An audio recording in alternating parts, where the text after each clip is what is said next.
This is the Canon EOS 300 film camera, known in North America as the Rebel 2000. It dates from around 1999, and if you've seen my video on the Minolta 505 SI, this machine dates from about the same time, same price bracket, and indeed almost looks the same.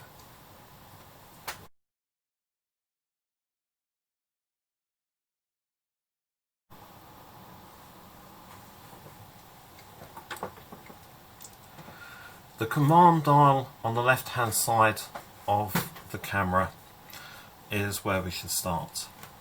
At the moment it's on L for lock, which has turned the camera off. If I move the command dial this way, the first thing I get is a little green window, and on the little green window the camera sorts everything out for itself. In this case it thinks it needs a flash gun.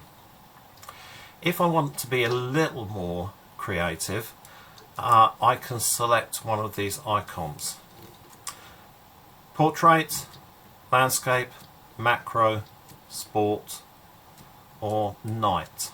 If I select any one of those, then the camera will try and give me the best possible combination of available shutter speeds and apertures to produce the desired effect, in this case a portrait.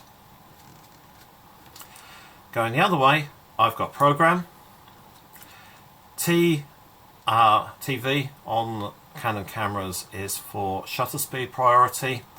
I select the shutter speed and the camera will select the matching aperture. Conversely, on AV I select the aperture and the camera will select the shutter speed to match it.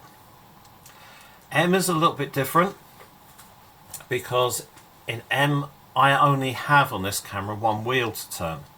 So I have to, if I want to use on M, I have to pre-decide which I'm going to use in terms of aperture. So I want to shoot at f5.6. I go back to aperture, and as luck would have it, it is 5.6.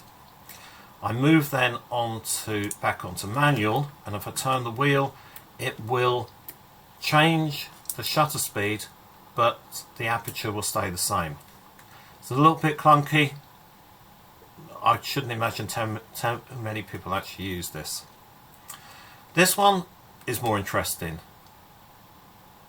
This setting will give me maximum depth of field. So if I want to take landscape pictures, then this is the one I want to use. This camera has DX coding. When I open the back you'll see.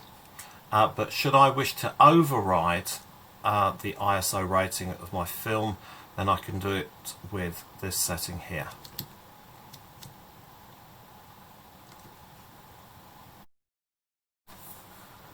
On the right hand side of the camera, this little button here, which is really quite difficult to press with my fingers, is a focus selection point, which is quite useful. The function button here, which I'll try and press it with the pen, allows me to select red eye,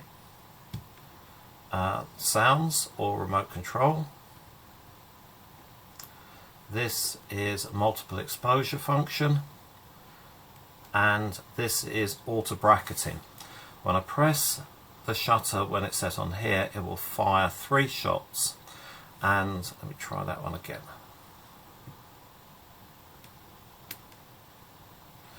And I can select with the wheel how far under and how far over I want the first and the third shots to be. So I could select half a shot under, 1 shot under, 2 shots under in terms of exposure. So if I'm not clear about how I want the camera set up, this will give me a bit of an insurance policy.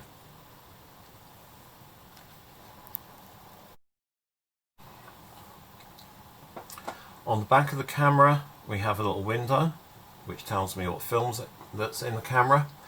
This is for a partial metering AE or focus lock, and this button here will give me my exposure compensation. So again, if I want a little bit more creative control over the image, I can program in under or overexposure. The other panel in the back, which I'm not going to go into because I've got no battery for it, is the data selection on it, and this will record information physically on the film about how the shot was set up.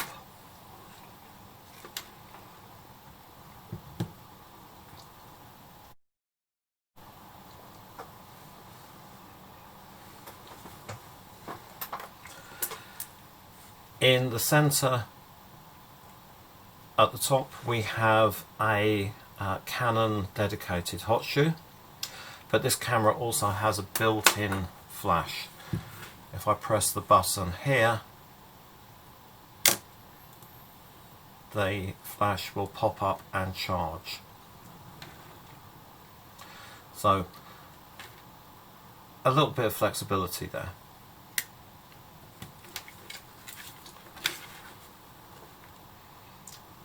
Turning the camera over, I have a button to record the date on the bottom here. I have the lens release. Here of course I have the pop-up button, and here I have the self timer and autofocus light. This particular camera comes with a 28 to 90 kit lens, which at the moment is set for autofocus, but if I click it onto manual, then I can manually focus using the very front ring of the lens.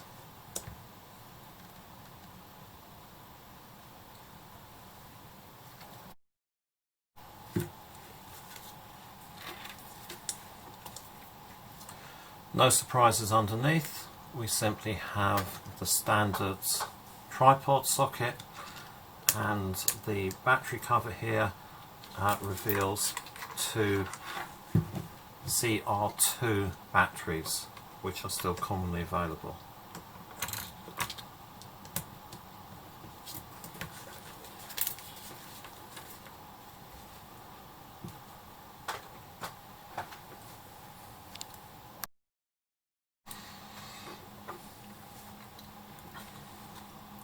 I open the camera up by popping this little switch here. Here we can see the pressure plates. Here are the electrical contacts which transfer the information from the data back. This camera has DX coding, so here are the contacts which read the ISO information directly from the film. When the film is inserted into the back of the camera, we put it across to this red mark, close the camera up, and the camera should do everything by itself from that point. The shutter is metal blades vertically running with top shutter speed of 1/2000th of a second through to 30 seconds plus B.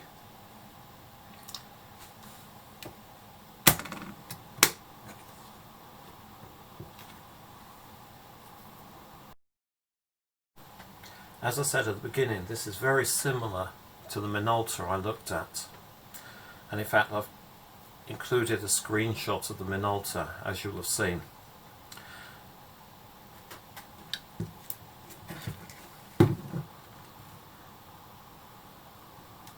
I think that between the two, I'd be hard pressed to choose between the Minolta and this one.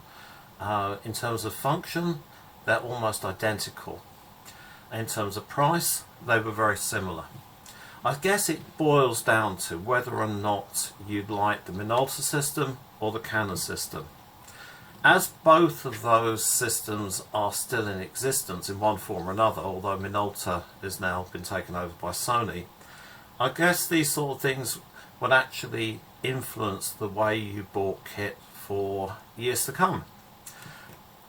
Canons are very nice. Minoltas again were very nice at the time. You pays your money, you takes your choice. But this, although it seems like a quite plasticky camera, actually is jammed full of features that a lot of people would get a lot of enjoyment out of. So the Canon EOS 300 35mm single lens reflex camera.